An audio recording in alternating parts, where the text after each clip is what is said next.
이런 무식한 경비 주제에 어디서 감히!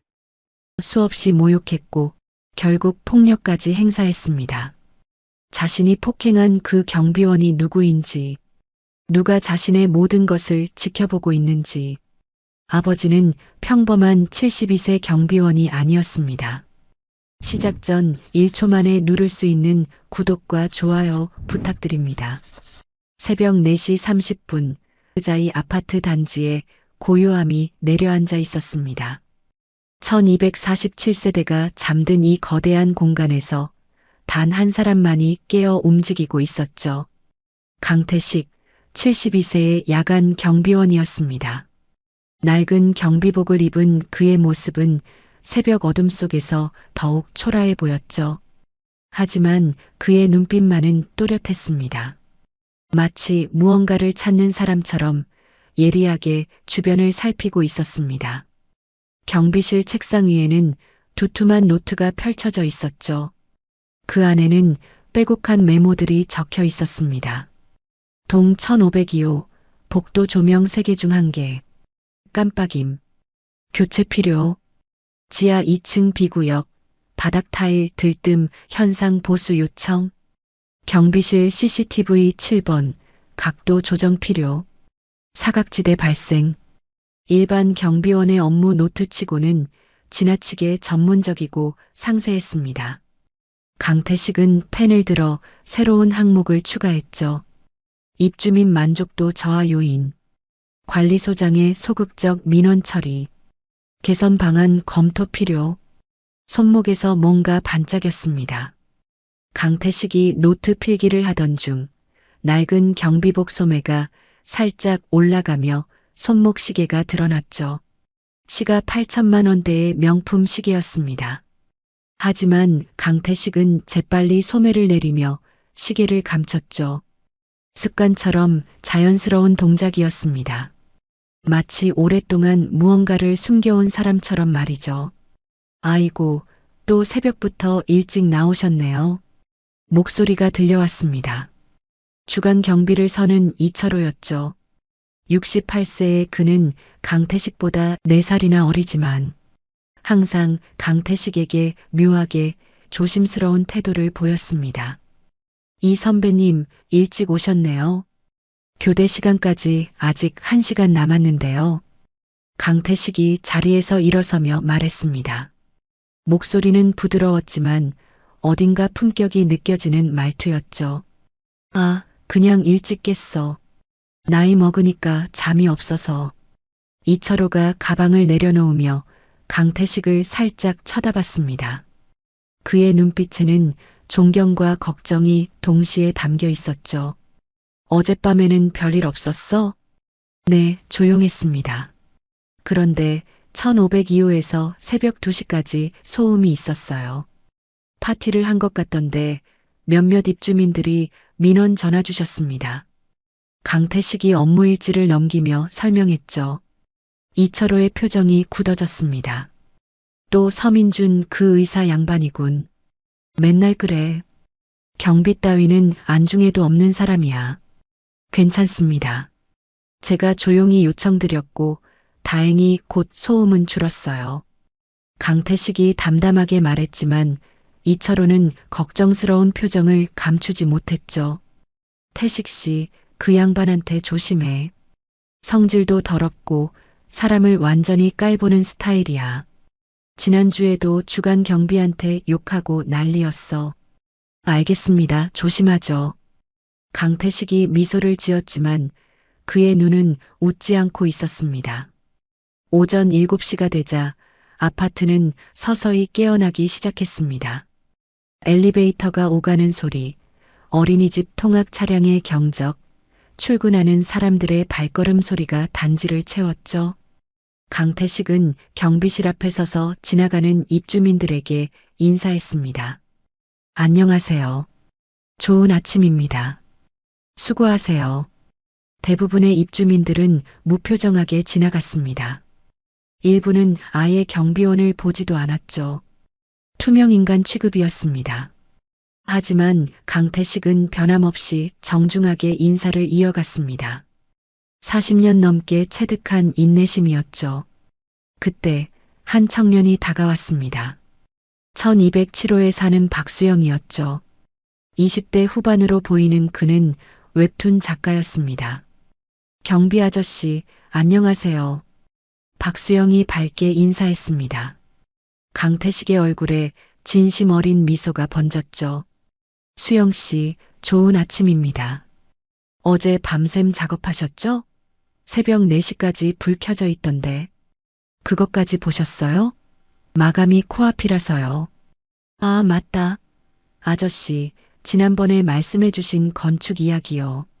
제 웹툰에 정말 큰 도움이 됐어요. 건물 구조 설명하실 때 진짜 전문가처럼 디테일하셔서 놀랐어요. 박수영의 말에 강태식이 잠시 당황한 표정을 지었습니다. 너무 많이 알려준 걸까? 하지만 곧 자연스럽게 웃으며 말했죠. 젊었을 때 건설 현장에서 일했거든요. 그래서 조금 아는 겁니다. 조금이 아니라 엄청 많이 아시던데요? 아무튼 감사해요. 아저씨 덕분에 이번 화 평점이 9.8점이 나왔어요. 박수영이 활짝 웃으며 경비실로 들어갔습니다. 그리고 책상 위에 아이스 아메리카노 한 잔을 놓았죠. 이거 드세요. 제가 산 거예요. 아이고, 이럴 필요 없는데 고맙습니다. 강태식이 진심으로 고마워하며 커피를 받았습니다. 이 아파트에서 그를 사람 취급해주는 몇 안 되는 입주민이었죠. 박수영이 나간 뒤 강태식은 따뜻한 커피를 한 모금 마셨습니다. 씁쓸하면서도 달콤한 맛이 입안에 퍼졌죠. 그는 창밖을 바라보았습니다. 59층짜리 쌍둥이 타워가 아침 햇살을 받아 반짝이고 있었습니다. 약 4,000명이 사는 이 거대한 공간. 강태식의 눈빛이 깊어졌습니다. 아직 2달 남았어. 2달만 더 견디면 모든 게 명확해질 거야. 그는 속으로 다짐했습니다. 그리고 다시 업무 노트를 펼쳤죠. 오늘도 점검할 것들이 산더미였습니다. 엘리베이터 소음, 복도 환기구 필터, 지하주차장 배수 시스템. 회장이 아닌 경비원의 눈으로 봐야만 보이는 것들이었습니다. 오전 9시 강태식은 경비실을 나와 단지 순찰을 시작했습니다. 아파트 구석구석을 돌며 하자를 체크했죠. 그의 손에는 작은 수첩과 카메라가 들려 있었습니다. 301동 후문 쪽으로 걸어가던 중이었습니다. 복도 끝에서 누군가 힘겹게 짐을 나르고 있었죠. 어머, 조금만 더 아이고. 75세쯤 돼 보이는 할머니였습니다. 301호에 사는 최순자 할머니였죠. 독거노인이었습니다. 손에는 무거운 쌀포대를 들고 있었고 숨을 헐떡이고 있었습니다. 할머니, 제가 들어드릴게요. 강태식이 재빨리 다가가 쌀포대를 받아들었습니다. 20kg은 좋게 나가 보였죠. 경비 아저씨 미안해요. 맨날 신세만 지내 아닙니다. 이런 거야 제가 해드려야죠. 혼자 사시는데 이렇게 무거운 걸 어떻게 드세요? 강태식이 쌀포대를 들고 301호 현관문까지 날랐습니다. 할머니가 문을 열자 강태식은 쌀포대를 부엌까지 옮겨 놓았죠. 고마워요. 아저씨 우리 아들만큼 잘해주시네. 최순자 할머니가 눈물을 글썽이며 말했습니다. 강태식은 할머니의 모습에서 돌아가신 자신의 어머니가 떠올랐죠. 어머니도 말년에 혼자 사셨고 무거운 짐을 들다 허리를 다치셨었습니다. 할머니, 혹시 불편하신 거 없으세요? 집안에 고장난 곳은 없고요? 아, 화장실 전등이 자꾸 깜빡여. 그것 좀 봐줄 수 있어? 지금 바로 볼게요. 강태식이 화장실로 들어가 전등을 확인했습니다. 형광등이 수명이 다한 것이었죠. 그는 경비실에서 가져온 여분의 형광등으로 교체해줬습니다. 다 됐습니다. 이제 괜찮으실 거예요. 아이고, 고마워라 아저씨는 천사야. 할머니의 칭찬에 강태식은 쑥스럽게 웃었습니다. 하지만 그의 마음 한구석은 아팠죠. 1247세대 중에 이렇게 자신에게 고마워하는 사람은 손에 꼽을 정도였으니까요. 301호를 나온 강태식은 다시 순찰을 이어갔습니다. 지하 1층 주차장으로 내려가던 중 엘리베이터 안에서 두 여성의 대화가 들렸죠. 언니, 우리 아파트 경비 아저씨 봤어? 되게 친절하던데. 응, 근데 경비 주제에 너무 아는 척하지 않아? 지난번에 내가 인테리어 문의했더니 막 전문가처럼 조언하더라고. 좀 오버하냐? 그러게. 경비면 경비답게 그냥 문이나 열어주지. 강태식은 아무 표정 없이 그 대화를 들었습니다. 이미 익숙한 반응이었죠. 그는 지하 주차장에 도착해 순찰을 계속했습니다. 그때였습니다. 어이, 경비. 날카로운 목소리가 주차장에 울렸습니다. 강태식이 천천히 고개를 돌렸습니다. 지하 주차장 B152번 구역에서 한 남자가 걸어오고 있었죠. 명품 트레이닝복을 입은 30대 후반의 남성이었습니다. 잘생긴 외모 하지만 그 얼굴에는 오만함이 가득했죠. 바로 1502호의 서민준이었습니다. 네, 무슨 일이십니까? 강태식이 정중하게 물었습니다. 하지만 서민준은 대답 대신 자신의 비싼 수입차 앞을 가리켰죠. 이거 봐, 내 차에 먼지가 잔뜩이야. 당신들이 주차장 청소를 제대로 안 하는 거 아냐? 강태식이 차를 살펴봤습니다. 먼지라고 해봤자 눈에 띄지도 않을 정도였죠. 어제 저녁 주차장 전체 청소를 마친 상태였습니다. 죄송합니다만 어제 청소를 완료했습니다. 혹시 외부 주행 중에 묻은 게 아닐까요? 강태식의 말에 서민준의 표정이 험악해졌습니다. 뭐, 지금 나한테 따지는 거야? 경비 주제에? 아닙니다. 그냥 사실을 말씀드린 겁니다. 사실? 야, 내가 보기에 더러우면 더러운 거야. 알았어? 서민준이 한 걸음 다가왔습니다. 강태식과의 거리가 좁혀졌죠. 위압적인 자세였습니다. 내가 얼마짜리 차를 모는지 알아? 이거 2억 5천이야. 당신이 평생 벌어도 못 사는 차라고. 그런데 이 비싼 차가 먼지투성이면 어떡해? 강태식의 손이 미세하게 떨렸습니다. 분노가 아니었습니다. 안타까움이었죠. 저렇게 어린 나이에 돈만 믿고 사람을 짓밟는 것이 안타까웠습니다. 알겠습니다. 제가 바로 닦아드리겠습니다. 강태식이 물러서며 대답했습니다. 싸워봤자 좋을 게 없었죠. 그래, 처음부터 그렇게 나오지. 그리고 말이야. 서민준이 지갑에서 10,000원짜리 한 장을 꺼내 바닥에 던졌습니다. 돈이 차가운 콘크리트 바닥에 떨어졌죠. 이거 주울까? 당신 시급이 얼마야? 10,000원 정도? 이거라도 줄게 주어. 강태식은 바닥에 돈을 내려다봤습니다. 형광등 불빛 아래 10,000원짜리가 초라하게 놓여 있었죠. 그의 심장이 빠르게 뛰기 시작했습니다. 40년 전 건설 현장에서 일하던 시절이 떠올랐습니다.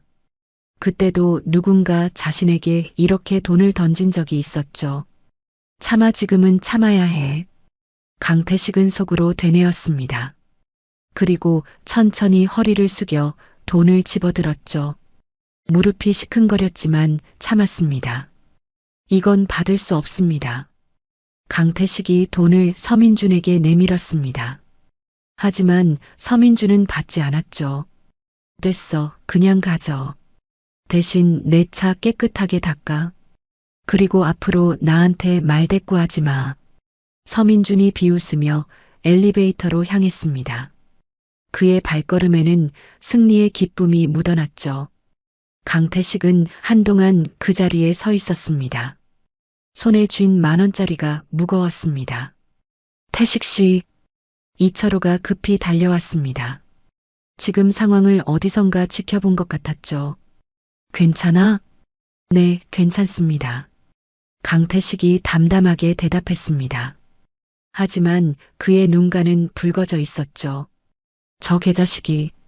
미안해, 태식 씨, 내가 말려야 했는데. 아닙니다. 선배님 잘못 아니에요. 강태식이 10,000원짜리를 호주머니에 넣었습니다. 그리고 청소 도구함으로 향했죠. 뭐 하려고? 차 닦아야죠. 시킨 일은 해야지 않겠습니까?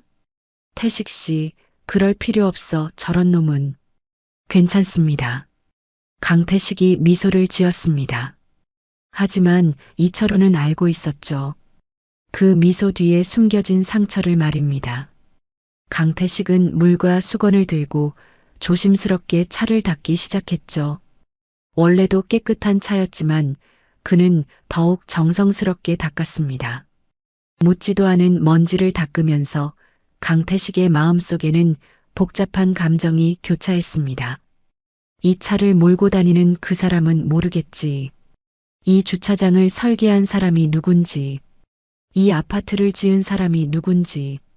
차를 다 닦은 강태식은 천천히 경비실로 돌아왔습니다. 책상에 앉아 업무일지를 펼쳤죠. 오전 10시 15분.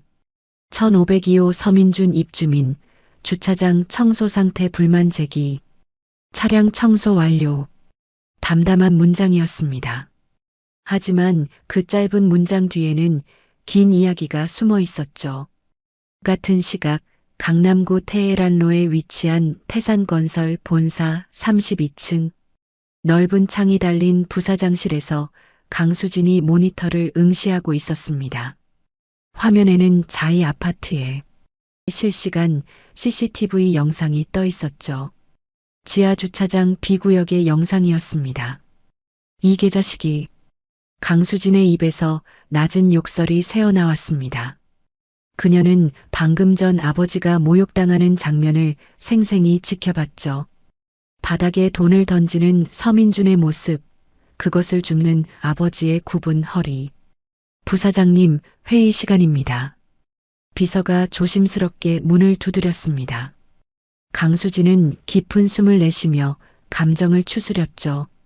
그녀는 태산건설의 부사장이기 전에 강태식의 딸이었습니다. 알았어. 5분만 기다려. 강수진이 핸드폰을 들어 문자를 보냈습니다. 받는 사람은 법무팀장 차민석이었죠. 리버파크 1502호 서민준. 신상정보 전부 파악해. 계약서, 특이사항, 약점 모두. 1시간 안에. 문자를 보낸 후 강수진은 창밖을 바라봤습니다. 40년 전 아버지는 저 어딘가의 건설 현장에서 벽돌을 나르고 있었습니다. 맨손으로 시작해서 이 자리까지 온 사람이었죠. 아버지, 조금만 더 기다리세요. 이제 곧 끝날 겁니다.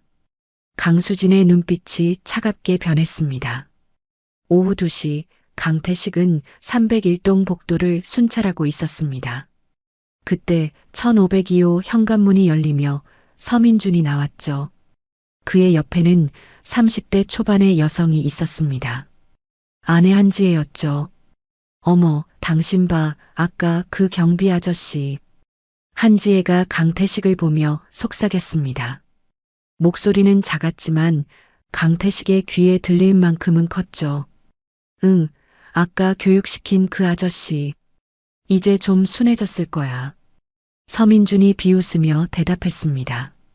두 사람은 강태식 앞을 지나갔죠.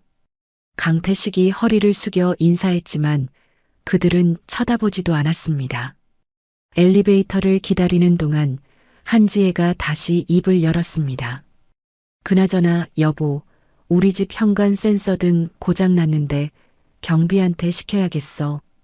관리비 매달 50만 원씩 내는데 그 정도는 해줘야지. 당연하지, 우리가 돈 내는 거 잊어버린 거 아냐? 경비 따위가 뭔데? 두 사람의 대화가 복도에 울렸습니다. 강태식은 아무 표정 없이 그들이 엘리베이터에 타는 것을 지켜봤죠. 문이 닫히고 나서야 그는 깊은 한숨을 내쉬었습니다. 핸드폰이 진동했습니다. 딸 수진에게서 온 문자였죠. 아버지, 괜찮으세요? 방금 영상 봤어요. 제발 무리하지 마세요. 이제 2개월만 더 견디시면 됩니다. 강태식이 답장을 보냈습니다. 걱정 마, 아빠 괜찮아. 이 정도는 아무것도 아니야. 하지만 그의 손은 떨리고 있었습니다. 분노 때문이 아니었습니다. 슬픔 때문이었죠. 자신이 심혈을 기울여 만든 이 공간에서 자신이 가장 천대받는 존재라는 사실이 슬펐습니다.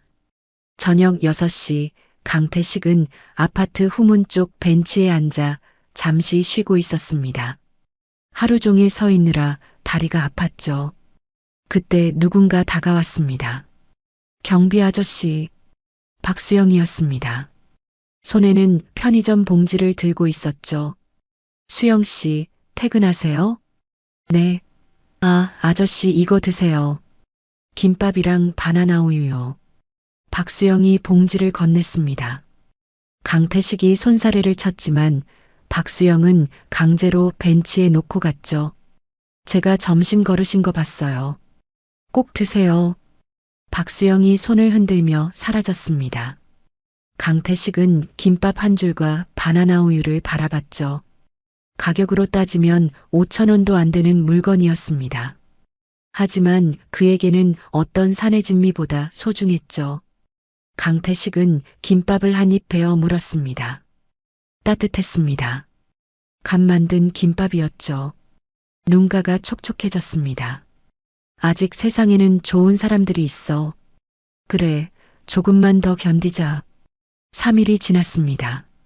서민준의 괴롭힘은 점점 더 심해졌죠. 새벽 2시, 또다시 1502호에서 파티가 열렸습니다.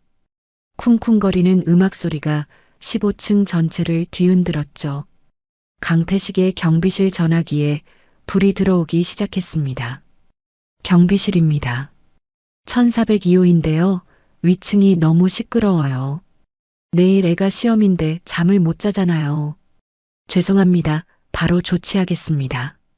강태식이 전화를 끊고 일어섰습니다. 벌써 5번째 민원이었죠. 그는 15층으로 올라가 1502호 초인종을 눌렀습니다. 한참을 기다린 후에야 문이 열렸죠. 뭐야? 서민준이 나타났습니다. 얼굴이 빨갛게 상기되어 있었죠. 술에 취한 상태였습니다. 대표님, 죄송합니다만 소음 민원이 5건이나 들어왔습니다. 조금만 조용히 해주실 수 있을까요? 민원? 그게 나랑 무슨 상관이야? 내 집에서 내가 떠들든 말든 내 맘이지. 규정상 밤 10시 이후에는. 규정? 야, 내가 관리비 얼마 내는지 알아? 서민준이 강태식의 가슴을 손가락으로 쿡 찔렀습니다. 강태식이 뒤로 한 걸음 물러났죠. 월 50만 원 내 1년이면 600만 원이야. 당신 연봉이 얼마야? 2천? 내가 당신 연봉의 3분의 1을 관리비로 내는데 내가 왜 당신 말을 들어야 돼? 하지만 다른 입주민들도 불만 있으면 나한테 직접 말하라 그래. 경비 주제에 뭐가 그렇게 많아? 서민준이 갑자기 손에 들고 있던 위스키 잔을 바닥에 던졌습니다. 유리잔이 산산조각 나며 강태식의 신발 주변으로 튀었죠. 파편 몇 개가 강태식의 바지에 묻었습니다. 아, 미안. 손이 미끄러졌네. 그거 치워줄 수 있지? 경비니까. 서민준이 비웃으며 말했습니다. 뒤에서 그의 친구들이 웃는 소리가 들렸죠. 민준아, 너무 심한 거 아냐? 한 친구가 말렸지만 서민준은 신경 쓰지 않았습니다. 뭐가 심해? 이게 경비의 일이잖아. 안 그래요, 아저씨? 강태식은 아무 대답도 하지 않았습니다. 그냥 조용히 쪼그려 앉아 유리 파편을 줍기 시작했죠. 손이 떨렸습니다. 하지만 참았습니다. 그래, 그렇게 순하게 있어야지. 말대꾸하지 말고. 서민준이 문을 쾅 닫아버렸습니다. 강태식은 복도에 혼자 남겨졌죠. 그는 한참 동안 바닥에 유리 파편을 주었습니다. 날카로운 파편이 손가락을 찔렀습니다. 피가 조금 났지만 신경 쓰지 않았죠. 유리 파편을 다 치운 강태식은 천천히 일어섰습니다. 무릎이 욱신거렸죠. 엘리베이터를 타고 내려오는 동안 그의 얼굴에는 아무 표정도 없었습니다. 감정을 드러내지 않는 것이 습관이 되어버렸죠. 경비실로 돌아온 강태식은 업무일지를 폈습니다. 새벽 2시 30분 1502호 소음 민원 처리. 입주민 대화 시도했으나 협조 거부. 유리컵 파손 사고 발생. 청소 완료. 차분한 기록이었습니다. 하지만 그 문장들 사이에는 말할 수 없는 굴욕이 숨어 있었죠. 다음 날 오전 관리소장 김영호가 경비실로 찾아왔습니다. 표정이 좋지 않았죠. 강 경비님, 잠깐 이야기 좀 합시다. 네, 무슨 일이십니까? 1502호에서 민원이 들어왔어요. 경비가 새벽에 집 앞에서 위협적으로 행동했다고. 강태식의 눈이 커졌습니다. 제가요? 그게 무슨... 서민준 대표님이 녹취록까지 제출하셨어요. 어젯밤 대화 내용이요.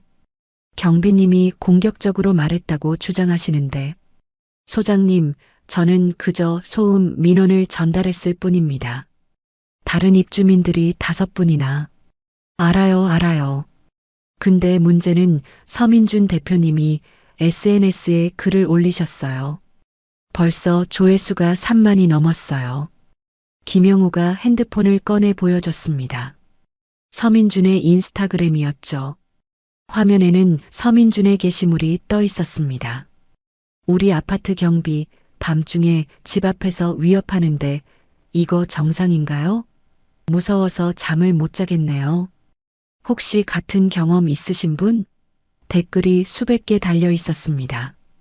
대박 무섭다 신고하세요. 요즘 경비들 왜 이래요? 관리비 받아먹으면서. 우리 아파트도 경비가 이상해요. 조심하세요. 경찰 신고하시는 게 나을 것 같아요. 강태식은 말을 잃었습니다. 사실이 완전히 왜곡되어 있었죠. 소장님, 이건 사실이 아닙니다. 제가 오히려... 알아요. CCTV도 확인했어요. 경비님 잘못이 아닌 거 압니다. 하지만 김영호가 난처한 표정을 지었습니다. 서민준 대표님이 입주민 대표 후보세요. 영향력이 있는 분이에요. 이게 더 퍼지면 아파트 이미지에 안 좋아요. 그럼 어쩌라는 말씀이십니까? 강태식의 목소리가 조금 높아졌습니다. 40년 만에 처음으로 감정이 겉으로 드러났죠. 일단 1502호 담당을 주간 경비한테 넘기세요. 경비님은 당분간 그쪽 구역 가지 마시고. 제가 피해야 한다는 말씀이십니까? 미안해요. 저도 입장이 있어서. 김영호가 미안한 표정을 지으며 나갔습니다. 강태식은 홀로 남았죠. 그날 저녁 강태식이 아파트 후문 쪽을 순찰하고 있을 때였습니다. 몇몇 입주민들이 그를 보며 수군거렸죠. 저 경비 맞지? SNS에 나온. 어머, 무서워 저런 사람이. 우리 아파트에 있다니. 관리소에 항의해야겠어. 강태식의 귀에 모든 말이 들렸습니다. 하지만 그는 아무렇지 않은 척 걸었죠. 40년간 쌓아온 자존감이 무너지는 소리가 들렸습니다. 301호 최순자 할머니가 밖으로 나왔습니다. 강태식을 보자 황급히 다가왔죠. 경비 아저씨, 괜찮아요? 그 SNS 글 봤어요. 말도 안 되는 소리인데. 할머니, 괜찮습니다. 괜찮긴 뭐가 괜찮아요. 내가 증인이에요. 아저씨는 항상 친절하고 성실하게 일하셨어요. 내가 관리소에 가서 말할게요. 최순자의 말에 강태식의 눈가가 붉어졌습니다. 고맙습니다. 할머니 하지만 괜찮습니다. 시간이 지나면 다 해결될 겁니다. 하지만 강태식 자신도 알고 있었습니다. 시간이 지난다고 해결될 문제가 아니라는 것을 말이죠. 그날 밤 강태식은 경비실에서 핸드폰을 꺼냈습니다. 딸 수진에게 전화를 걸까 고민했죠. 하지만 곧 전화기를 내려놓았습니다. 아니야. 수진이한테 걱정 끼치면 안 돼. 내가 견뎌야지. 그때 문자가 왔습니다. 수진이었죠. 아버지, 모든 상황 파악했어요. 제발 조금만 더 참으세요. 이제 정말 얼마 안 남았어요. 저를 믿어주세요. 강태식이 답장을 보냈습니다. 알았다. 아빠 괜찮아. 걱정하지 마. 하지만 그의 손은 떨리고 있었습니다. 같은 시각 태산건설 본사. 강수진은 법무팀장 차민석과 회의 중이었습니다. 책상 위에는 서민준에 관한 방대한 자료가 쌓여 있었죠. 부사장님, 서민준의 약점을 찾았습니다. 차민석이 서류를 펼쳤습니다. 첫째, 그의 병원에서 불법 시술이 진행되고 있습니다. 보톡스 허위 용량 청구가 확인됐습니다. 증거는 내부 고발자를 확보했습니다. 간호사 이소연 씨입니다. 좋아. 다음은 둘째, 특별 분양 관련입니다. 서민주는 태산건설 VIP 특별 분양으로 15억에 계약했습니다. 시세보다 10억 싸게 산 겁니다. 계약 조건은 5년간 거주 의무, 아파트 이미지 훼손 금지, 입주민 화합 협조, 이 중 하나라도 위반 시 계약 해지 및 위약금, 15억 부과. 강수진의 입가에 차가운 미소가 떠올랐습니다. SNS에 아파트 명예 훼손한 것, 입주민 화합 방해한 것 계약 위반이네요. 정확합니다. 언제든 계약 해지 가능합니다. 아직은 아니야. 조금 더 기다려도 확실하게 무너뜨려야 해. 강수진이 창밖을 바라봤습니다. 서울 야경이 반짝이고 있었죠. 아버지, 조금만 더 참으세요. 제가 반드시 갚아드릴게요. 그녀의 눈에는 복수의 불꽃이 타오르고 있었습니다. 다음 날 새벽 강태식은 또다시 1502호 앞을 지나게 됐습니다. 점검 루트상 피할 수 없었죠. 그때 현관문이 열렸습니다. 서민준이었습니다. 아직도 여기 있네? 서민준이 비웃으며 말했습니다. 순찰 중입니다. 내가 분명히 너 이리로 오지 말라고 했잖아. 말귀를 못 알아들어? 업무상 이 구역도 점검해야 합니다. 업무? 야, 너 지금 나한테 대들어?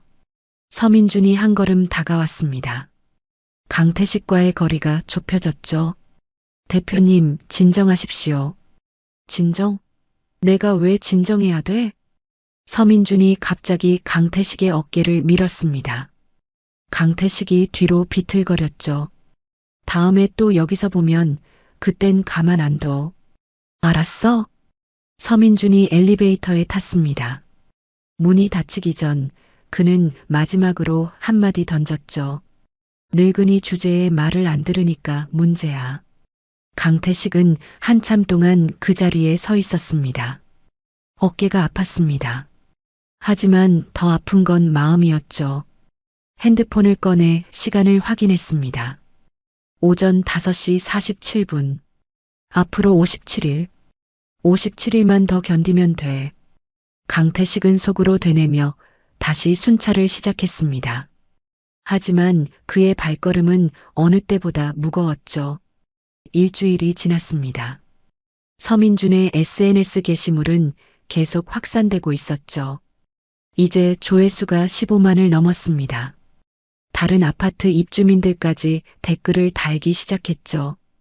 우리 아파트 경비도 체크해 봐야겠네요. 요즘 경비들 정신교육이 필요한 것 같아요. 강태식은 이제 아파트를 걸을 때마다 입주민들의 시선을 느꼈습니다. 의심과 경계의 눈빛이었죠. 어떤 어머니는 아이의 손을 잡아 끌며 강태식을 피해갔습니다. 마치 위험한 사람을 대하듯이 말이죠. 엄마, 왜 피해가요? 쉿, 조용히 해. 저 아저씨한테 가까이 가면 안 돼. 아이의 순수한 질문과 어머니의 경계심 어린 대답이 강태식의 가슴을 찔렀습니다. 40년간 쌓아온 신용이 단 하나의 거짓 게시물로 무너지고 있었죠. 저녁 8시 관리사무소에서 임시 입주민 회의가 열렸습니다. 안건은 경비원 교체 건이었죠. 강태식은 회의실 밖 복도에서 그 소식을 들었습니다. 강태식 경비원 교체를 요구합니다. 우리 아이들 안전이 최우선이에요. 한 입주민의 목소리가 회의실 밖까지 들렸습니다. 저도 동의합니다. SNS에 그렇게 많은 사람들이 문제라고 하는데 뭔가 이유가 있겠죠. CCTV 확인해 보면 경비님 잘못이 아니라는 걸 알 수 있습니다. 김영우 관리소장이 변호했지만 목소리에 힘이 없었죠. 그럼 서민준 대표님이 거짓말을 한다는 건가요? 의사 선생님이 그럴 이유가 없잖아요. 맞아요. 오히려 경비가 트집 잡았을 가능성이 높아요. 강태식은 더 이상 듣지 않았습니다. 천천히 경비실로 돌아왔죠. 책상에 앉아 사직서 양식을 꺼냈습니다. 손이 떨렸습니다. 이렇게 끝나는 건가, 이렇게 무기력하게. 핸드폰이 울렸습니다. 딸 수진이었죠. 아버지, 절대 사직서 쓰지 마세요. 수진아, 너 어떡해? 제가 다 보고 있어요. 아버지, 제발 49일만 더 버티세요. 제가 반드시. 수진아, 아빠는 괜찮아. 그냥 이 일 그만두고 다른 일 찾으면 돼. 아버지. 수진의 목소리가 높아졌습니다. 전화 너머로 그녀가 울고 있다는 것을 느낄 수 있었죠. 아버지가 왜 그 일을 시작하셨는지 잊으셨어요? 현장을 보기 위해서잖아요. 입주민들의 진짜 목소리를 듣기 위해서잖아요. 지금 포기하시면 그동안의 6개월이 다 무의미해져요. 강태식은 아무 말도 할 수 없었습니다. 아버지, 49일만요. 딱 49일만 더 버티세요. 그럼 모든 게 끝나요. 제가 약속할게요. 전화가 끊겼습니다. 강태식은 사직서를 서랍에 다시 넣었죠. 딸의 간곡한 부탁을 거절할 수 없었습니다. 새벽 1시 30분 강태식은 정례 순찰을 위해 지하주차장으로 내려갔습니다. B-2 구역 가장 깊은 곳이었죠. 형광등이 깜빡이는 음산한 공간이었습니다. 강태식은 손전등으로 구석구석을 비추며 점검했죠. 발걸음 소리가 들렸습니다. 누군가 다가오고 있었죠. 강태식이 돌아봤습니다. 서민준이었습니다. 하지만 평소와 달랐죠. 완전히 술에 취한 상태였고 손에는 골프채를 들고 있었습니다. 또 만나네, 경비 아저씨. 서민준의 말투가 흐릿했습니다. 비틀거리며 다가왔죠. 대표님, 지금 상태가 안 좋으신 것 같은데 제가 모셔다 드릴까요? 강태식이 조심스럽게 제안했습니다. 하지만 서민준은 손을 내저었죠. 필요 없어, 나 혼자 갈 수 있어. 서민준이 강태식 옆을 지나가려 했습니다. 그때 발을 헛디뎠죠. 강태식이 재빨리 팔을 잡아 넘어지지 않게 했습니다. 나, 손 떼. 서민준이 강태식의 손을 뿌리쳤습니다.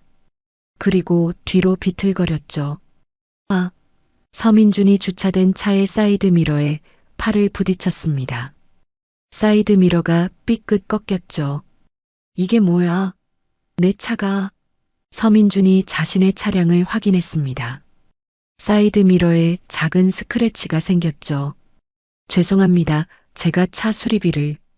수리비? 야, 이거 수입차야. 수리비가 얼만지 알아? 제가 책임지겠습니다. 책임? 너 같은 놈이 무슨 책임을 져? 서민준이 갑자기 골프채를 휘둘렀습니다. 강태식의 바로 옆 기둥을 쳤죠. 쾅! 큰 소리가 주차장에 울렸습니다. 다 너 때문이야. 네가 날 잡으려고 한 거 다 알아. 대표님, 진정하세요. 제가 그런 적 없습니다. 강태식이 뒤로 물러서며 말했습니다. 심장이 빠르게 뛰었죠. 위험을 감지한 것입니다. 거짓말하지 마. 넌 처음부터 날 싫어했어. 서민준의 눈이 충혈되어 있었습니다. 이성을 잃은 상태였죠. 대표님, 정말 오해입니다. 저는 시끄러. 서민준이 다시 골프채를 휘둘렀습니다. 이번에는 강태식을 향해서였죠.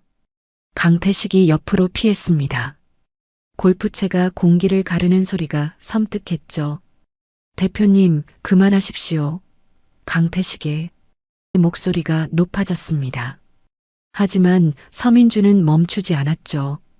내 인생을 망친 건 너야. SNS에 욕먹고 입주민들한테 손가락질 받고 다 너 때문이야. 서민준이 이성을 완전히 잃었습니다. 그는 골프채를 높이 들어 올렸죠. 죽여버릴 거야. 골프채가 내려왔습니다. 강태식이 팔로 막으려 했지만 늦었죠.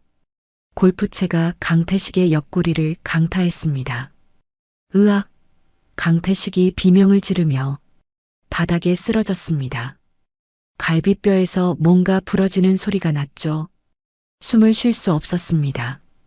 고통이 온몸을 휘감았죠. 아이고, 아이고. 강태식이 옆구리를 감싸며 신음했습니다. 차가운 콘크리트 바닥이 볼에 닿았죠. 서민주는 자신이 한 일을 보며 잠시 멍했습니다. 하지만 곧 골프채를 버리고 도망쳤죠. 비틀거리며 엘리베이터로 향했습니다. 이건 내 잘못이야. 네가 먼저. 중얼거리는 소리가 멀어졌습니다. 강태식은 혼자 남겨졌습니다. 주차장의 형광등이 깜빡였죠.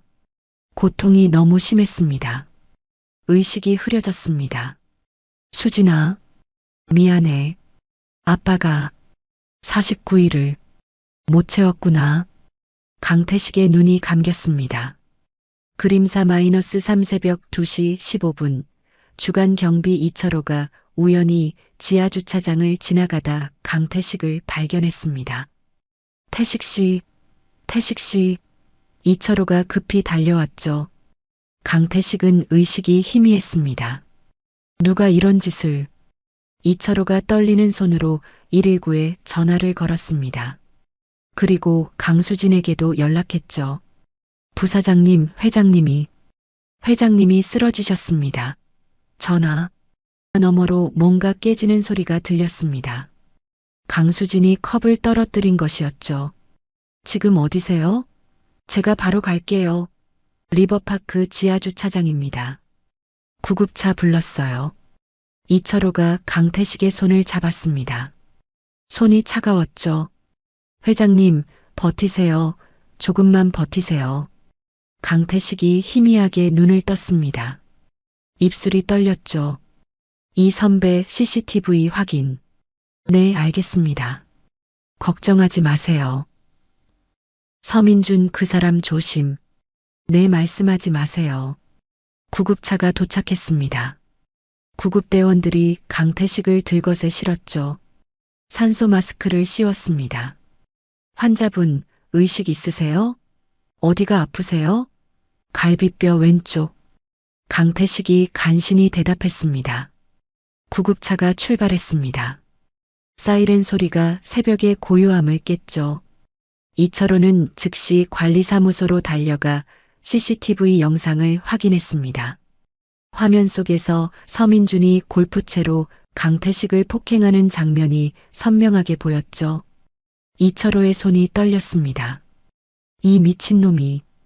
그는 즉시 영상을 USB에 복사했습니다. 그리고 강수진에게 전송했죠. 서울성 모병원 응급실 새벽 3시. 강수진이 뛰어들어왔습니다. 머리는 헝클어져 있었고 화장기 없는 얼굴에는 눈물 자국이 있었죠. 아버지. 강태식이 침대에 누워 있었습니다. 산소 마스크를 쓰고 있었고 온몸에 모니터가 연결되어 있었죠. 환자 보호자시죠? 의사가 다가왔습니다. 네, 딸입니다. 아버지 상태가 어떻습니까? 갈비뼈 4개가 골절됐고 그중 2개는 폐를 찔렀습니다. 내부 출혈도 있고요. 바로 수술해야 합니다. 강수진의 다리에 힘이 풀렸습니다. 벽을 잡고 간신히 버텼죠. 수술 위험하지 않습니까? 환자분 연세가 있으셔서 위험 부담은 있습니다. 하지만 수술하지 않으면 더 위험합니다.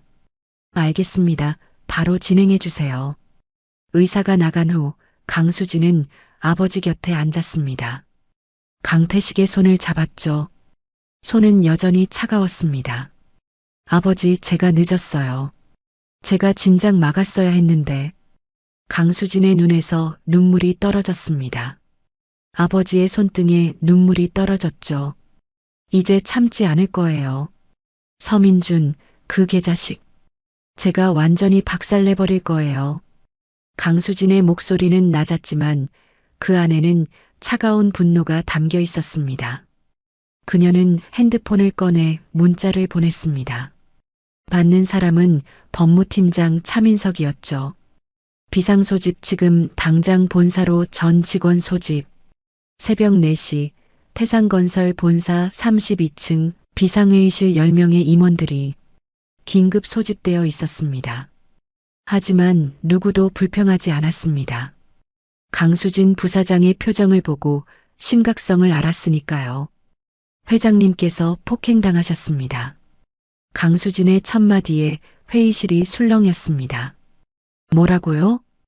회장님이 지금 수술 중이십니다. 갈비뼈 4개 골절, 내부 출혈 생명에는 지장 없지만 회복에 최소 3개월 걸립니다. 강수진이 노트북을 열었습니다. 스크린에 CCTV 영상이 재생됐죠. 서민준이 골프채로 강태식을 폭행하는 장면이었습니다. 회의실이 정적에 휩싸였습니다. 임원들의 얼굴이 굳었죠. 이자가 누굽니까? 한 임원이 물었습니다. 1502호 입주민 서민준 성형외과 의사입니다. 강수진이 서민준의 프로필을 화면에 띄웠습니다. 그리고 이자는 우리 회사 VIP 특별 분양으로 15억에 계약한 사람입니다. 시세보다 10억 싸게 산 거죠. 특별 분양 계약 조건은 어떻게 됩니까? 법무팀장 차민석이 서류를 펼쳤습니다. 5년 거주 의무, 아파트 명예훼손 금지, 입주민 화합협조, 위반 시 계약 해지 및 위약금 15억. SNS에 아파트 비방 글을 올렸습니다. 이미 계약 위반이죠. 강수진이 서민준의 인스타그램 게시물을 보여줬습니다. 그리고 이건 보험 사기 정황입니다. 또 다른 화면이 떴습니다. 서민준 병원의 보험 청구 내역이었죠. 3년간 14억 원의 부당이득. 증거는 확보됐습니까? 내부 고발자가 있습니다. 간호사 이소연 씨. 진술서와 증거자료 확보했습니다. 강수진이 차민석을 바라봤습니다. 법무팀장, 법적 조치 가능합니까? 가능합니다. 형사고소 3가지. 첫째, 폭행치상. 둘째, 보험사기. 셋째, 명예훼손. 민사는 계약 해지, 위약금 청구, 손해배상 청구. 총 30억 이상 가능합니다. 좋습니다. 바로 진행하세요. 강수진이 일어섰습니다. 오늘 오전 10시까지 모든 법적 서류 준비하세요. 11시에 기자회견 하겠습니다. 부사장님, 기자회견 주제가 뭡니까? 홍보팀장이 물었습니다. 회장님의 정체 공개, 그리고 6개월간의 현장 체험 프로젝트 발표. 회의실이 다시 술렁였습니다. 지금이 타이밍입니까? 원래 계획은 3개월 후였는데 계획 변경합니다. 아버지가 이렇게 당하셨는데 더 기다릴 수 없어요. 강수진의 목소리에는 단호함이 담겨 있었습니다. 홍보팀, 주요 언론사 전부 컨택하세요. 경제지, 종합일간지, 방송 3사. 특종감이니까 다들 올 겁니다. 알겠습니다. 그리고 입주민 전체 문자 발송하세요. 오후 2시 커뮤니티 센터에서 긴급 주민총회 개최한다고. 주민총회 안건은 경비원 폭행 사건 그리고 건설사 회장의 귀환. 강수진의 입가에 차가운 미소가 떠올랐습니다. 오전 7시 서민주는 침대에서 눈을 떴습니다. 머리가 지끈거렸죠. 어젯밤 일이 희미하게 기억났습니다. 경비 골프채. 내가 뭔 짓을 한 거야? 그는 급히 옷을 입고 지하 주차장으로 내려갔습니다. 아무도 없었죠. 바닥에 골프채만 덩그러니 놓여 있었습니다. 젠장. 서민준이 골프채를 주워 차 트렁크에 숨겼습니다. 그리고 주변을 둘러봤죠. CCTV가 보였습니다.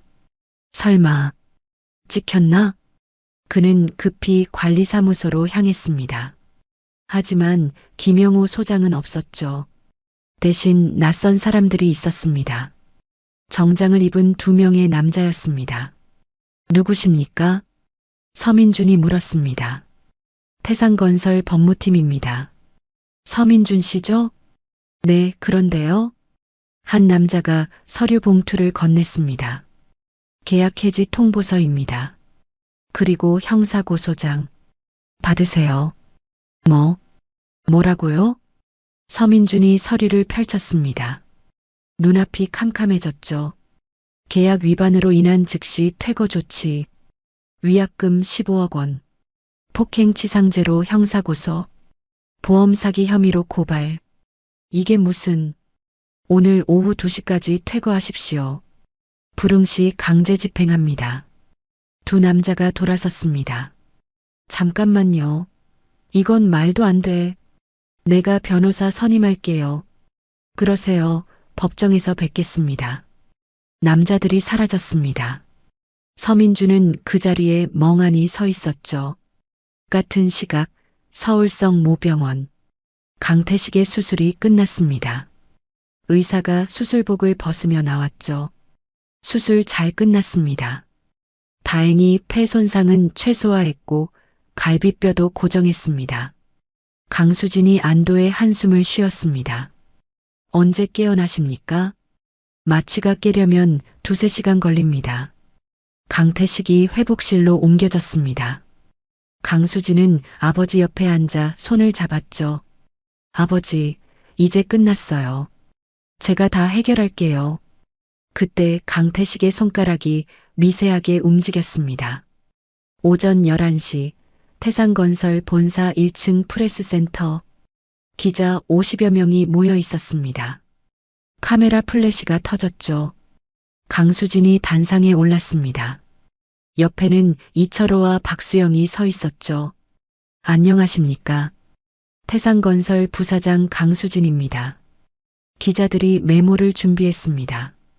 오늘 충격적인 사실을 발표하겠습니다. 저희 회장이신 강태식 회장님께서 지난 6개월간 의자의 아파트에서 경비원으로 근무하셨습니다. 회장이 쏟아졌습니다. 뭐라고요? 회장이 경비원을? 강수진이 손을 들어 제지했습니다. 입주민 만족도 조사화하자 점검을 위한 현장 체험 프로젝트였습니다. 회장님은 신분을 숨기고 6개월간 야간 경비로 일하시며 입주민들의 솔직한 반응과 아파트의 문제점을 직접 확인하셨습니다. 스크린에 강태식의 사진이 떠올랐습니다. 경비복을 입은 모습과 정장을 입은 모습이 나란히 보였죠. 그런데 어제 새벽 한 입주민이 회장님의 정체를 모르고 폭행했습니다. CCTV 영상이 재생됐습니다. 서민준이 골프채로 강태식을 폭행하는 장면이었죠. 기자들이 경악했습니다. 카메라 플래시가 미친 듯이 터졌습니다. 현재 회장님은 수술을 마치셨고 가해자는 형사고소 및 민사소송 진행 중입니다. 부사장님, 가해자가 누구입니까? 신상은 법적 절차상 공개할 수 없지만 VIP 특별 분양으로 10억 할인받은 입주민입니다. 회장님께서 6개월간 경비 일을 하신 이유가 뭡니까? 저희 회장님은 40년 전 건설 현장 인부로 시작하셨습니다. 늘 현장의 목소리를 중요하게 생각하셨죠. 이번 프로젝트도 그 연장선입니다. 가장 낮은 곳에서 가장 진실한 것을 보려 하셨습니다. 앞으로 태산건설의 모든 임원은 준공 후 3개월간 현장 체험을 의무화할 예정입니다. 회장님의 뜻을 이어가겠습니다. 기자회견이 끝나자마자 뉴스 속보가 터졌습니다. 속보입니다. 태산건설 회장 6개월간 경비원으로 근무하다 입주민에게 폭행당해 충격. 재벌 회장의 현장 체험 비극으로 끝나 5조 원 자산가 경비복 입고 민심 살폈다. 서민준의 핸드폰이 미친 듯이 울렸습니다. 병원 직원, 지인, 가족 모두에게서 전화가 쏟아졌죠. 원장님, 뉴스 보셨어요? 그 경비원이 태산건설 회장이래요. 뭐라고? 서민준이 급히 뉴스를 켰습니다. 화면에는 자신이 폭행하는 CCTV 영상이 나오고 있었죠. 얼굴은 모자이크 처리됐지만 골프채를 휘두르는 장면이 생생했습니다. 아니, 이럴 수가. 서민준의 다리에서 힘이 빠졌습니다. 바닥에 주저앉았죠. 핸드폰이 또 울렸습니다. 병원 간호사들의 단체 톡방이었습니다. 원장님, 저희 사직하겠습니다. 저도요. 저도 그만두겠습니다. 환자 예약이 전부 취소됐습니다. 원장님, 이제 어떡하죠?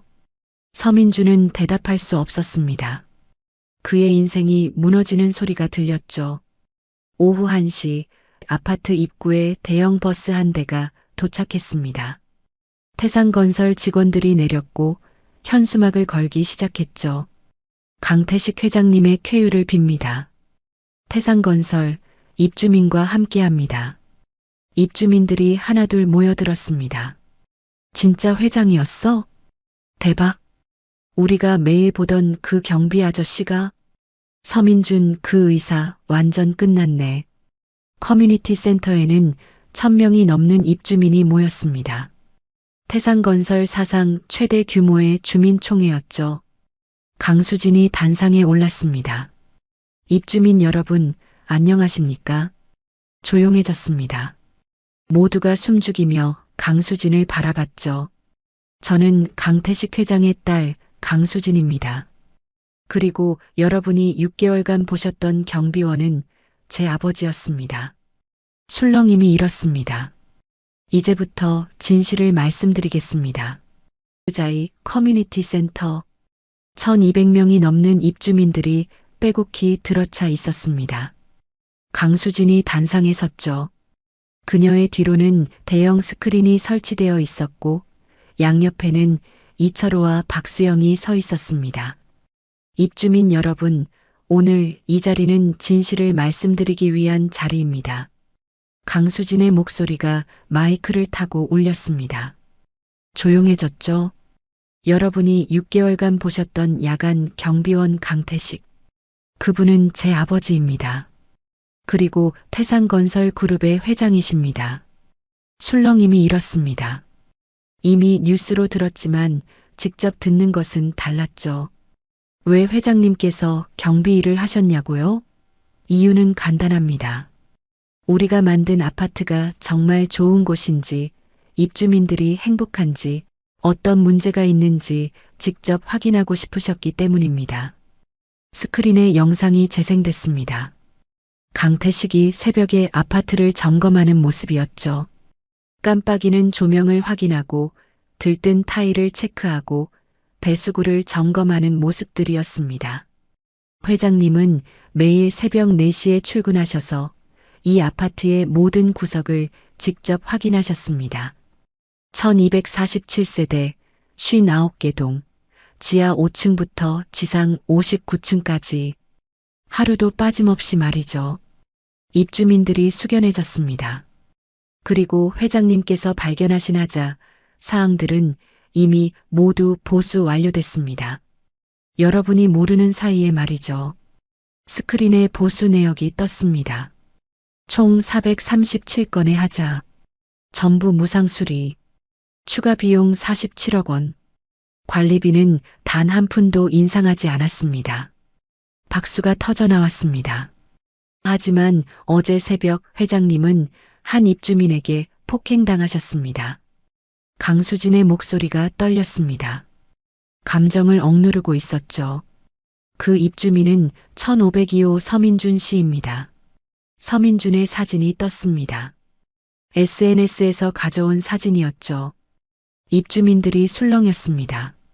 아, 그 의사. 맨날 시끄럽게 하던, 경비 아저씨한테 막대하던 사람. 강수진이 리모컨을 눌렀습니다. CCTV 영상이 재생됐죠. 돈을 바닥에 던지는 장면, 유리컵을 던지는 장면, 어깨를 미는 장면, 그리고 마지막 골프채로 폭행하는 장면. 객석에서 비명이 터져 나왔습니다. 어머나, 저게 사람이야? 미친 거 아냐? 영상 속 강태식이 쓰러지는 순간 객석 곳곳에서 흐느끼는 소리가 들렸죠. 특히 최순자 할머니는 손수건으로 눈물을 닦고 있었습니다. 현재 회장님은 수술을 마치셨습니다. 갈비뼈 4개 골절, 폐 손상, 회복에 최소 3개월 걸립니다. 강수진이 잠시 말을 멈췄습니다. 객석을 둘러봤죠. 여러분께 묻고 싶습니다. 72세의 노인이 여러분을 위해 매일 새벽 4시에 출근해서 아파트를 점검하고 하자를 보수하고 입주민들께 친절하게 인사하고 심지어 독거노인 할머니의 집 전등까지 갈아드렸던 그분이 이런 대우를 받아야 합니까? 정적이 흘렀습니다. 누구도 대답하지 못했죠. 아니요. 작은 목소리가 들렸습니다. 박수영이었습니다. 그가 일어섰죠. 저는 1207호에 사는 박수영입니다. 경비 아저씨. 아니, 회장님은 제가 이 아파트에서 만난 가장 따뜻한 분이셨습니다. 박수영의 목소리가 떨렸습니다. 저는 웹툰 작가입니다. 마감에 쫓겨 밤새 작업하면 회장님은 새벽 순찰하시다가 제 불 켜진 창을 보시고 경비실에서 라면을 끓여 갖다 주셨어요. 젊은 사람이 밤새 고생한다면서요. 객석이 술렁였습니다. 제가 건축 관련 웹툰을 그릴 때 회장님께서 전문가 수준의 조언을 해주셨어요. 나중에 생각해보니 건설사 회장이시니까 당연한 거였죠. 근데 저는 그때 몰랐어요. 그냥 친절한 경비 아저씨인 줄만 알았어요. 박수영이 눈물을 닦았습니다. 그런 분이 서민준한테 저런 폭행을 당했어요. 이건 말도 안 돼요. 박수영이 앉자 다른 사람이 일어섰습니다. 최순자 할머니였죠. 저는 301호 최순자입니다. 혼자 사는 늙은이에요. 할머니의 목소리가 떨렸습니다. 강 회장님은 제가 짐 옮기는 걸 볼 때마다 도와주셨어요. 전등 고장나면 고쳐주시고 수도 새면 관리실에 연락해 주시고 말벗도 되어주셨어요. 그때 객석 뒤쪽에서 소란이 일었습니다. 누군가 들어오고 있었죠. 서민준이었습니다. 변호사와 함께였습니다. 그의 얼굴은 창백했고 눈은 충혈되어 있었죠. 잠깐만요. 서민준이 외쳤습니다. 모든 시선이 그에게 쏠렸죠. 저는 해명할 기회가 필요합니다. 입주민들이 야유를 보냈습니다. 뻔뻔하네. 나가. 경찰 불러. 하지만 강수진이 손을 들어 제지했습니다. 괜찮습니다. 말씀하세요. 서민준 씨. 서민준이 앞으로 나왔습니다. 변호사가 옆을 따랐죠. 저는 그날 술에 취했어요. 정신이 없었고 기억도 잘 안 나요. 그래서요? 강수진이 차갑게 물었습니다. 사과하고 싶습니다. 회장님께, 그리고 입주민 여러분께. 사과요? 강수진이 비웃었습니다. 서민준 씨, 당신은 6개월간 우리 회장님을 괴롭혔어요. 그것도 체계적으로요. 스크린이 바뀌었습니다. 서민준의 SNS 게시물들이 시간 순으로 나열됐죠. 3개월 전 경비가 나한테 잔소리해서 짜증. 2개월 전 경비 교육이 필요한 듯. 한 달 전 이상한 경비 때문에 스트레스. 일주일 전 경비가 나를 스토킹. 서민준의 얼굴이 점점 굳어갔습니다.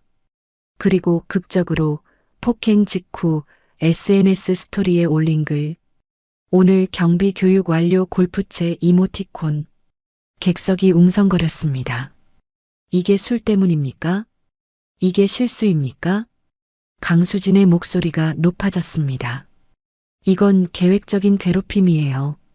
그리고 폭행이고 살인미수예요. 살인미수는 아니지 않습니까? 서민준의 변호사가 항의했습니다. 72세 노인의 갈비뼈 4개를 부러뜨리고 폐를 손상시켰어요. 조금만 더 맞았으면 사망했을 수도 있습니다. 의사 선생님, 제가 틀렸습니까? 서민준이 아무 대답도 하지 못했습니다. 그리고 한 가지 더. 강수진이 또 다른 화면을 띄웠습니다. 당신 병원의 불법 시술 내역입니다. 3년간 14억 원의 보험 사기. 증인은 당신 병원 간호사 이소연 씨 진술서와 증거자료 모두 확보했습니다. 서민준이 비틀거렸습니다. 변호사가 부축했죠. 그리고 특별 분양 계약 위반.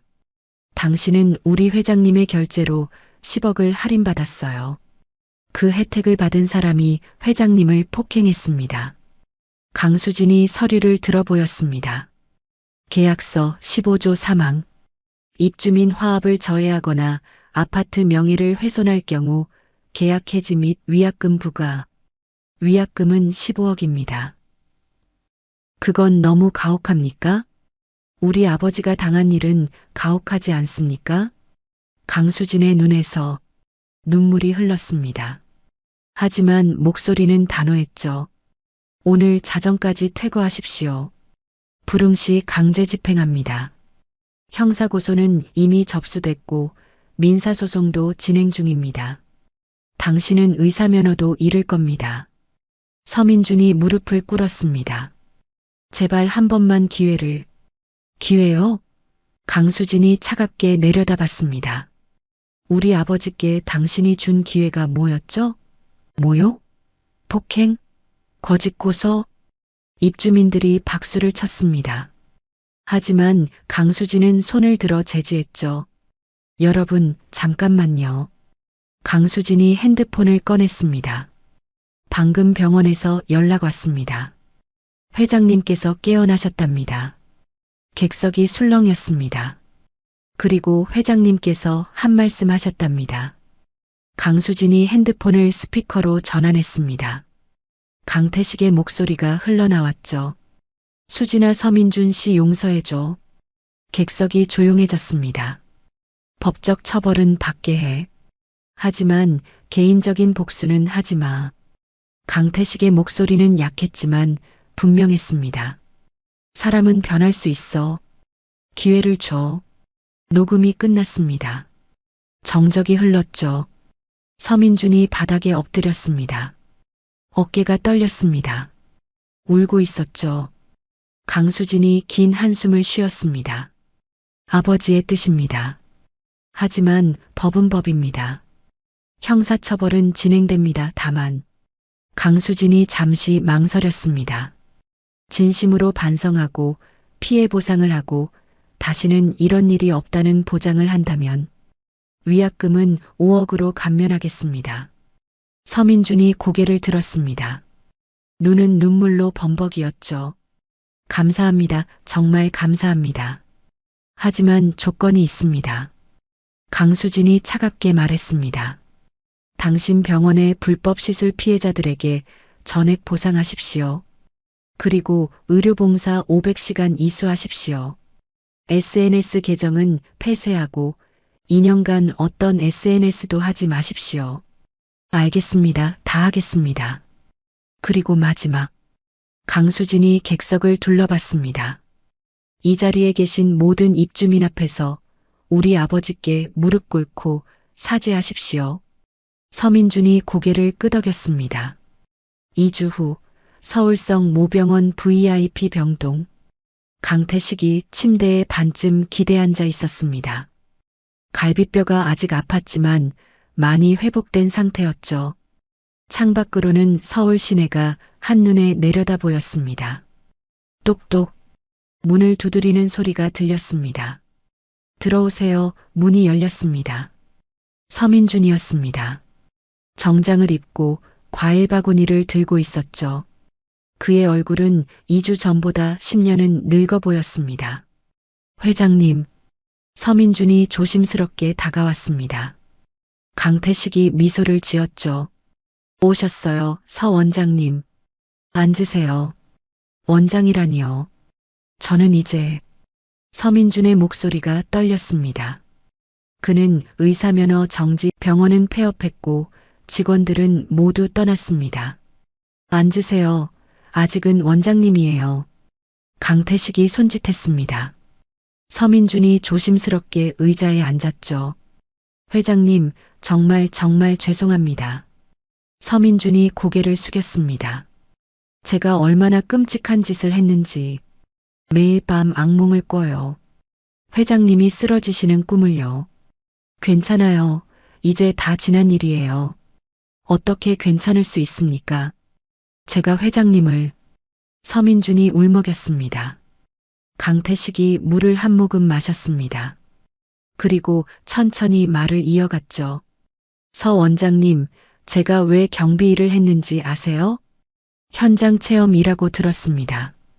맞아요. 근데 진짜 이유는 따로 있어요. 40년 전 저는 건설 현장의 막노동꾼이었어요. 어느 날 현장 소장이 저한테 벽돌을 던졌어요. 일을 제대로 못한다면서요. 서민준이 고개를 들었습니다. 그때 너무 화가 났어요. 저도 사람인데 왜 이런 대우를 받아야 하나 싶었죠. 그래서 다짐했어요. 내가 만약 성공하면 절대 남을 함부로 대하지 않겠다고. 회장님, 근데 세월이 지나니까 깜빡했어요. 그 다짐을요. 회사가 커지고 직원이 늘고 돈이 많아지니까 어느새 저도 오만해지더라고요. 강태식이 서민준을 바라봤습니다. 그래서 다시 내려간 거예요. 가장 낮은 곳으로.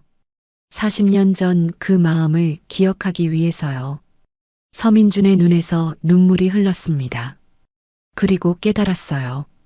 여전히 세상에는 제가 40년 전에 당한 것과 똑같은 모욕을 당하는 사람들이 많다는 걸요. 서 원장님. 강태식이 서민준의 손을 잡았습니다. 저는 원장님을 용서해요.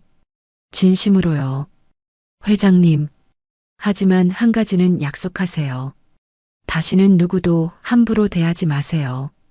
경비원이든 간호사든 청소부든 환자든 모두 똑같은 사람이에요. 약속하겠습니다. 평생 지키겠습니다. 서민준이 강태식의 손을 꽉 잡았습니다. 그리고 하나 더. 강태식이 미소를 지었습니다. 3개월 후에 병원 다시 여세요. 네. 서민준이 놀라서 고개를 들었습니다. 저한테 사업계획서 하나 보내세요. 제대로 된 병원, 환자 중심의 병원, 불법 없는 깨끗한 병원. 그런 계획서요. 회장님, 그게 무슨. 제가 투자하겠습니다.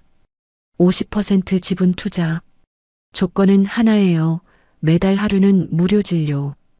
그리고 의료 소외 지역 봉사분기마다 한 번. 서민준이 믿을 수 없다는 표정을 지었습니다. 왜 저한테 이렇게까지. 사람은 변할 수 있어요. 저도 믿어요. 원장님이 변할 거라고. 강태식이 웃었습니다. 그리고 솔직히 원장님 실력은 좋더라고요. 제 딸이 조사했거든요. 환자들 후기 보니까 수술 실력만큼은 인정받던데요. 서민준이 처음으로 웃었습니다.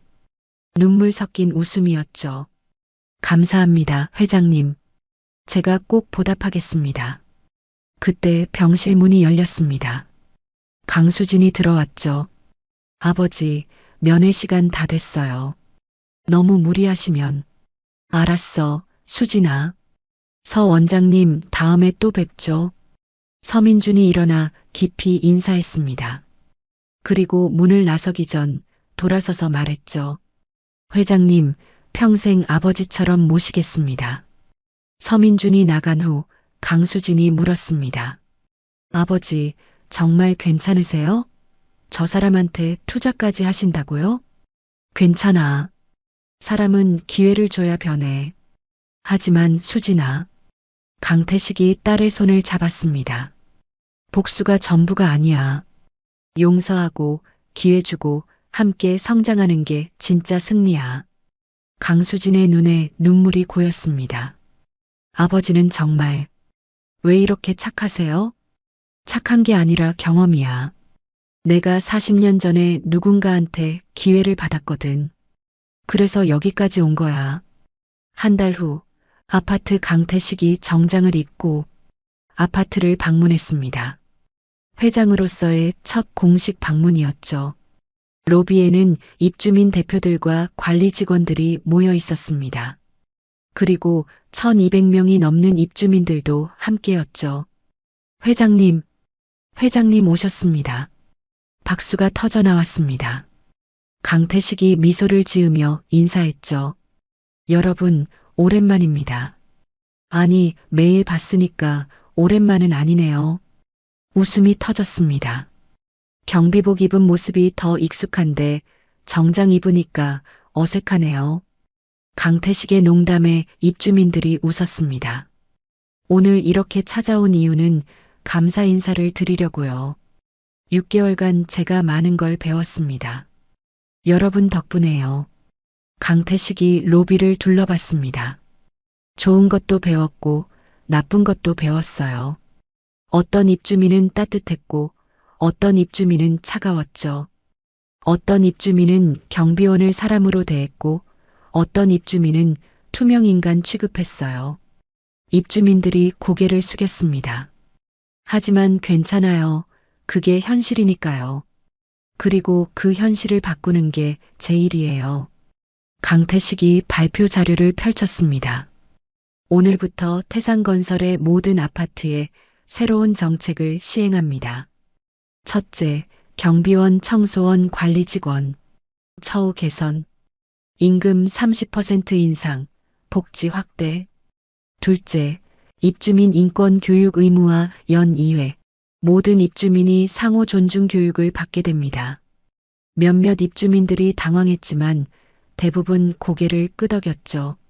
셋째, 갑질 신고 시스템 직원에게 모욕이나 폭력을 가한 입주민은 계약 위반으로 퇴거 조치됩니다. 강력한 정책이었습니다. 하지만 아무도 반대하지 않았죠. 그리고 마지막, 강태식이 미소를 지었습니다. 이 아파트는 저에게 특별한 곳입니다. 그래서 제가 평생 지켜보겠습니다. 가끔 경비복 입고 나타날 수도 있어요. 웃음이 터졌습니다. 그때는 또 경비 아저씨라고 불러주세요. 저는 그게 더 편하거든요. 입주민들이 길립박수를 보냈습니다. 다음에 또 오실 거죠? 그럼요, 가끔 들를게요. 경비복 입고 두 사람이 웃었습니다. 강태식이 경비실을 나서며 아파트를 둘러봤습니다. 1247세대가 사는 이 거대한 공간, 자신이 만든 집, 그리고 이제는 자신에게 특별한 의미가 된 곳. 여기서 배운 걸 절대 잊지 말자. 가장 낮은 곳에서 본 세상을, 사람들의 진짜 모습을. 강태식은 그렇게 다짐하며 아파트를 나섰습니다. 시청해 주셔서 고맙습니다. 댓글로 여러분의 소감을 말씀해 주시면 답글 남기겠습니다.